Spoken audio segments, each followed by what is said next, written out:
Hello my friends and welcome back to the channel. This is Thordranik here and we are back on the Battle for Azeroth beta tonight with another class spec preview. Today we are looking at the last of the warrior specs. We are looking at the Protection Warrior. As we've already talked about in some of the previous videos, the warrior is going to be my main for Battle for Azeroth, so I thought it'd be a good place to continue our spec previews by looking at the only warrior spec that we have not looked at yet, and that is Protection. I've had some people ask me about my thoughts on it on the stream, and so I thought this would be a good place to cover those as well. Overall, I'm really liking Protection so far in BFA. So let's go ahead and talk about just the core gameplay. Not a whole lot has changed at the current iteration on beta. There have been a lot of iterations, a lot of back and forth with the warrior, including at one point the removal of Ignore Pain and the replacement of it with, well, nothing. But Ignore Pain is back. It is a little bit different. We'll talk about that when we get to the spellbook. But the basic gist of what the warrior does is the same. You're a tank who blocks lots of attacks. You will have broad periods of time where you have shield block up, where you block every attack coming in, and you can critically block many of those attacks. And then you will also slam your target with your shield frequently to deal heavy damage. And the gist of the core of the gameplay is you build up rage using your abilities along with a little bit of rage from damage taken, and then you spend that rage on defensive abilities, or if you have more of it than you need for defensive abilities, you can dump it into revenge for additional offense.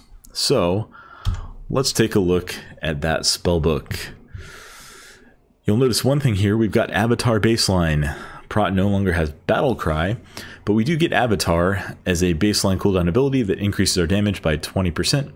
It also clears all roots and snares, so that could be situationally useful. There are some boss fights where that would be really helpful to have. And in addition to all of that, it generates 20 rage, so that gives it a little bit of a defensive component as well. If you're sitting at 10 rage and you want to get a shield block up, which costs 30 rage, you can pop Avatar and immediately get your shield block up. Next we have Battle Shout. This is just the raid buff that is back for all warrior specs, 10% attack power for your party and raid. We've got Berserker Rage, which gives you immunity to fear, sap, and incapacitate effects for 6 seconds. This is key part of warriors utility. You have a very short cooldown on this, just 1 minute, and you can break fears, saps, incapacitated effects with it, in addition to just being immune to them for 6 seconds. So very useful ability. We've got our first defensive in the spellbook here, Demoralizing Shout.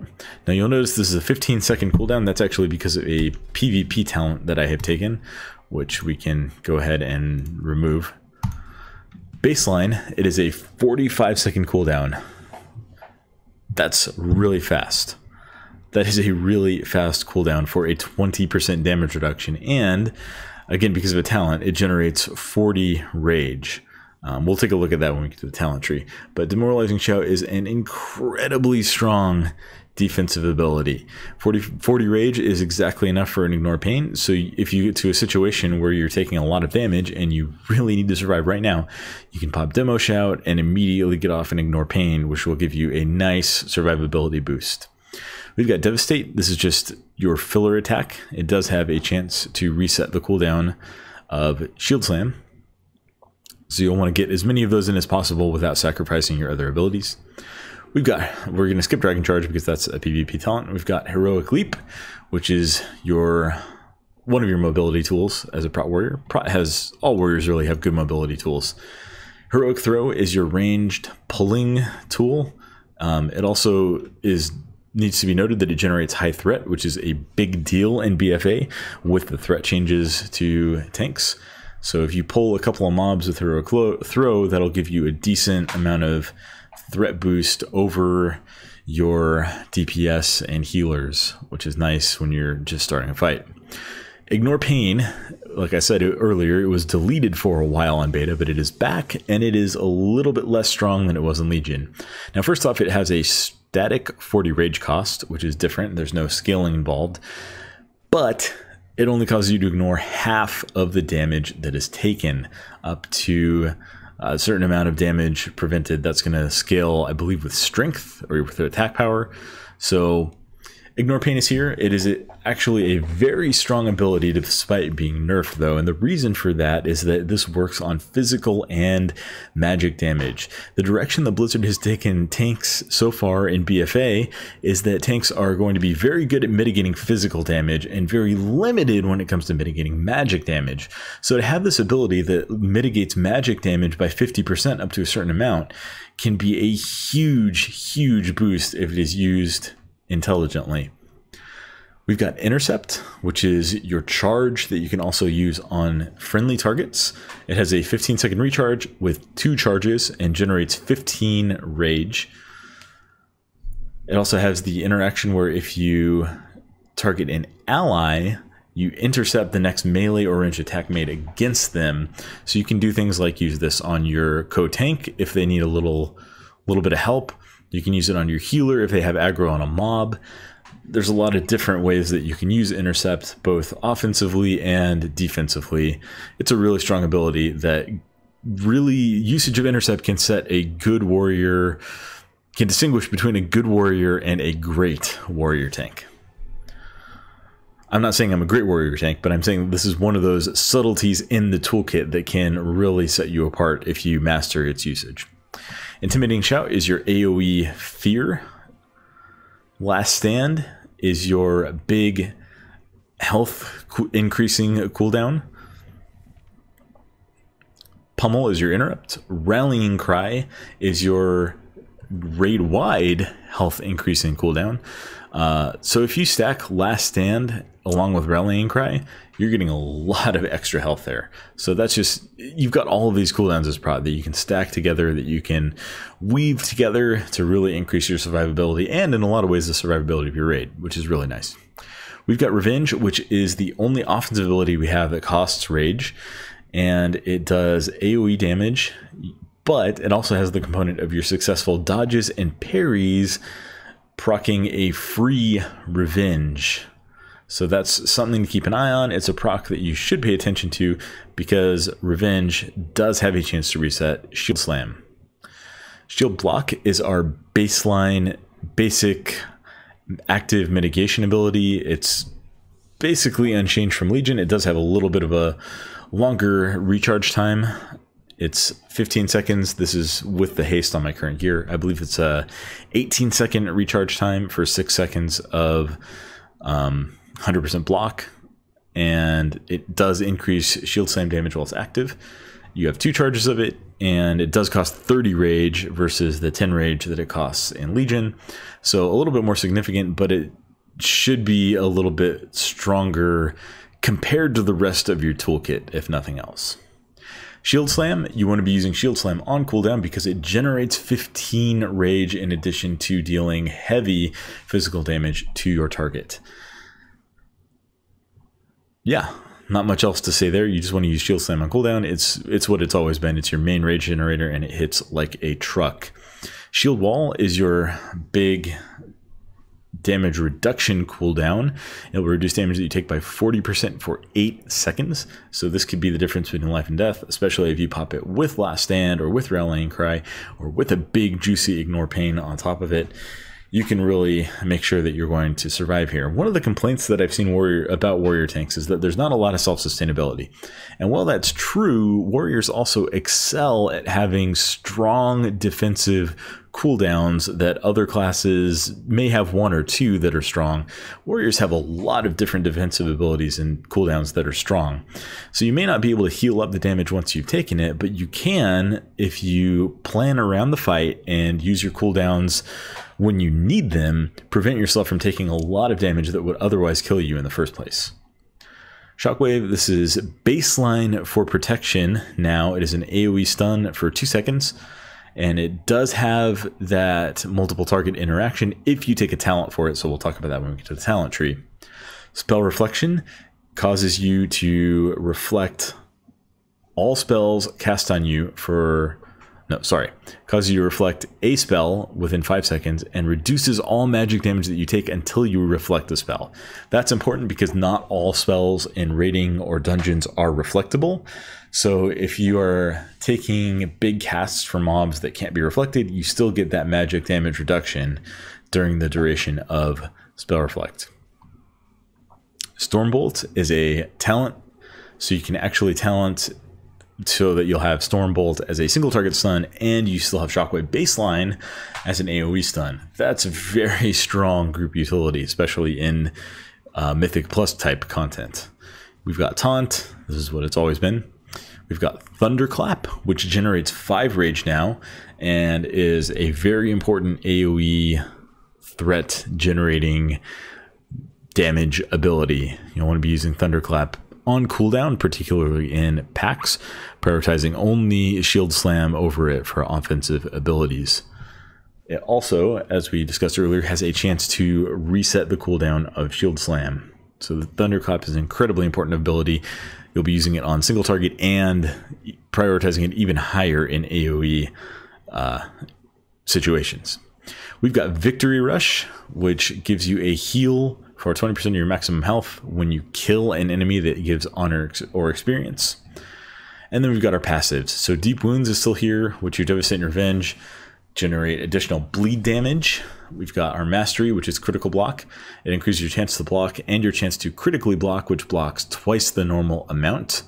Also increases your attack power, so Mastery does have an offensive value for all tank specs in that regard. Vanguard is the new just baseline passive Prot ability that is kind of the number that they can tune. It's the tuning knob on the spec. It increases your stamina by 35% and your armor is increased by 45% of your strength, subject to tuning one way or the other. And then Warpath is a PvP talent, so we won't bother with that in this video for the purposes of this video. So that should give you a basic idea of the abilities that Prot has to go in the baseline. Now let's take a look at the talents, because there's some very interesting things going on here. In tier 15, we've got Into the Fray. This is similar to how it works on live, but it is actually a lot better than how it works on live. You gain 3% haste for each enemy or ally within 10 yards, up to 15% haste. So if you have 4 allies and 1 enemy within 10 yards of you, you get the full benefit of this talent. If you have 2 enemies and 3 allies, so let's say, you know, you're running a Mythic Plus and you've got 3 melee in your group, if you have 2 enemies up, you get the full 15% haste from this talent. This is much stronger than it was in Legion, and it was already situationally pretty strong in Legion, but it'll have even more uses for Prot Warriors in BFA. We've got Punish, which gives additional increased damage to Shield Slam, and then also causes Shield Slam to have a defensive component where it reduces enemies' damage against you by 3% for 9 seconds. So this is just giving you even more incentive to be Shield Slamming on cooldown, and maybe depending on your resets, to be weaving Shield Slams in against multiple targets. And then we've got Impending Victory, which replaces Victory Rush, which we already talked about. Impending Victory gives you a heal on demand on a 30-second cooldown, and then that cooldown gets reset if you get a killing blow. So this gives you the only self-heal that you will have in your toolkit. It is a very long cooldown, and in things like raid encounters, you're probably not going to be killing mobs all that often. On some fights where there are a lot of low health adds, this could be a really strong ability, so just keep that in mind. But generally, this is probably going to come down to Punish if you need the damage reduction, or Into the Fray if you want the haste. Those are looking like very, very strong contenders for talents right now. One thing that I don't remember if I mentioned, but all of these abilities for Prot, all of your core abilities that have short cooldowns are reduced by haste. Revenge, Shield Slam, Thunderclap, Shield Block, all of these have their cooldown reduced by haste. So an extra 15% haste is not just attack speed, this is actually 15% haste. We'll reduce those cooldowns even further, which makes haste a very strong stat and Into the Fray a very strong talent. Moving along, in tier 30, we've got Crackling Thunder, which is useful, but really boring. It just increases the radius of thunderclap by 50%. 50%. So you get bigger thunderclaps, which can be useful for picking up mobs, but is really pretty boring.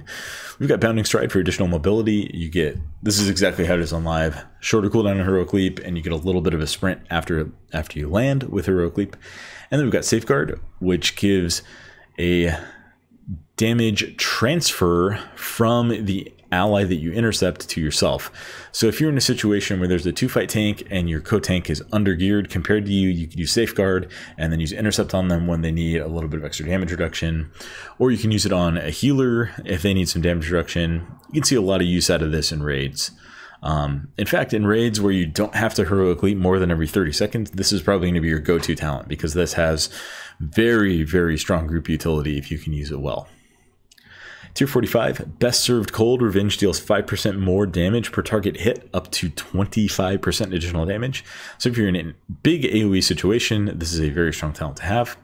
We've got Unstoppable Force, which is a passive where Avatar, which is your baseline cooldown, remember, now increases the damage of Thunderclap by 100% and reduces its cooldown by 50%. That gives you more Thunderclaps during Avatar. Which already has a pretty short cooldown and gives you more damage on those thunderclaps, which will be tremendous for threat generation and just melting down those big packs of ads. And then we've got Dragon's Roar. Yes, Dragon's Roar is here for protection. You roar explosively, dealing damage to all enemies. It's physical damage within 12 yards, reducing their movement speed by 50%, and you generate 10 rage. So this is essentially your AoE tier. You've either got a harder hitting revenge, you've got Dragon's Roar, which is going to give you some rage on a short cooldown and also give you a decently strong AoE slow, or you've got heavy hitting Thunderclap during Avatar. Tier 60, Indomitable increases your max health by 10%. Never Surrender prevents up to 100% more damage. Ignore Pain Sorry, let's start that over again. Ignore Pain will prevent up to 100% more damage based on your missing health. Now, the problem with this talent, and the thing that a lot of people will frequently point out, and a valid criticism, is you have to be at 0% health to gain full benefit from this talent. In other words, if you want that full 100% on your next Ignore Pain, you have to be dead. That doesn't really work out. Most of the time when you're using Ignore Pain, you're only going to be getting, let's say you use it at 60% health, then you're only getting 40% extra out of this talent. This is one of the things that has kept this talent as almost a dead talent in Legion, and it's pretty much unchanged going to BFA. So hopefully this talent will see some sort of a change. Even something as simple as taking that 100% more damage on Ignore Pain to, let's say, 30% of your health and then scaling it accordingly, I think would make this a much stronger option to consider. Or it could do something like make Ignore Pain prevent 100% of incoming damage when you're under a certain percentage of health. There's a lot of different ways that this talent could be tweaked that I think would be a lot better than its current stale, boring, and overlooked iteration. And then we've got Bolster. Last Stand's cooldown is reduced by 60 seconds, and it additionally causes you to block all melee attacks. So this makes Last Stand, which is a relatively short cooldown at 3 minutes, a 2-minute cooldown, and gives you permanent shield block while that is up. This is really, really strong. 15 seconds of 30% increased health every 2 minutes, and 100% block chance during that cooldown. Bolster is very, very strong talent. Indomitable is just more passive health, which can help you if you're undergeared for the content that you're doing. And I can't think of a situation where you would want to take Never Surrender over one of those other two options. Let's get some love on that talent, Blizz. Probably going to have to wait till 8.1. Realistically, going to have to wait till 9.0. But let's see Never Surrender get changed, please. Tier 75, we've got Menace. Intimidating Shout disorients enemies for an additional 4 seconds, and it causes all enemies to cower in fear instead of fleeing. This can be really useful as far as making Intimidating Shout a more workable AoE CC ability to use in dungeon scenarios. You're not going to have mobs running all over Azeroth and pulling God knows what into your group, this could be useful. But I think the other two talents on this tier are just more attractive. Rumbling Earth. Now this is a really unfortunate talent, but it is strong. But it's unfortunate that they turned this into a talent. When Shockwave strikes at least 3 targets, its cooldown is reduced by 10 seconds. This has been a baseline part of Shockwave for a long time, and it feels bad that it has been taken out and baked into a talent. But it's there if you need more frequent AoE stuns. And what's really cool, and what I mentioned earlier, is that you can have Stormbolt in your talent tree and Shockwave baseline, which means you get your AoE stun on a 30-second cooldown and your single target stun on a 30-second cooldown. So, as bad as it feels that Rumbling Earth, this effect has been taken and turned into a talent, it feels pretty great that you can have Stormbolt and Shockwave in the same build. I really like that. This is probably the only talent that I'll be using in this tier as things stand right now when I'm playing my warrior. In tier 90, we've got Booming Voice, which is essentially the same as it is on live. You get more damage dealt to your demo shout targets, and you generate 40 rage, which is a nice little burst of rage. We've got Vengeance, which has been nerfed by 2% compared to live, but it just gives you that weaving play between Ignore Pain and Revenge, where you reduce the rage cost of your next... Each one reduces the rage cost of your next other ability by 33%. So you weave those two abilities in and out. And then we've got Devastator. I was okay with this talent on live, but having played around with it a little bit in BFA, I just am not finding it all that engaging. One of the biggest things that I liked about this talent live is that it gave you rage on your auto attacks, and that has been removed in BFA. It now replaces Devastate and just gives you extra damage and a 20% chance to reset the cooldown on Shield Slam from your auto attacks. Now that's a little bit lower, just baseline Devastate has a 30% chance, but realistically you're auto attacking every, what's my attack speed? 2.6 seconds reduced by haste, so you're auto attacking every 2.5 seconds or faster. You're probably not getting a Devastate off every 2.5 seconds or faster. That'd be every other global cooldown, and there's a lot more going on in the rotation than just using Devastate. So from that stance, it seems relatively well balanced versus Devastate, but then when you've got an option like Booming Voice, which is just more on-demand survivability, it's really hard to take something else in this row as a tank, I think. Unless you don't need the survivability, in which case Vengeance gives you more damage and is more engaging playstyle, I think. But we'll see how these end up being tuned. I hope they give some rage back to Devastator, but I don't think that's going to happen, at least not at this point in beta. And then in tier 100, we've got Anger Management. Every 10 rage you spend reduces the remaining cooldown on Avatar, Last Stand, Shield Wall, and Demoralizing Shout by 1 second. This gives you much more frequent access to your defensive and offensive cooldown abilities, and is a really nice talent to play with as Prot. We've got Heavy Repercussions. Shield Slam extends the duration of shield block by 1 second, and shield block increases the damage of Shield Slam by an additional 30%. And then we've got Ravager, which drops a big whirly swirl of death and gives you 35% parry chance for 12 seconds. Personally, I really like the playstyle of Heavy Repercussions. If I can use it, I like getting those extra big shield slams in there, and I like having a little bit of extra duration on shield block.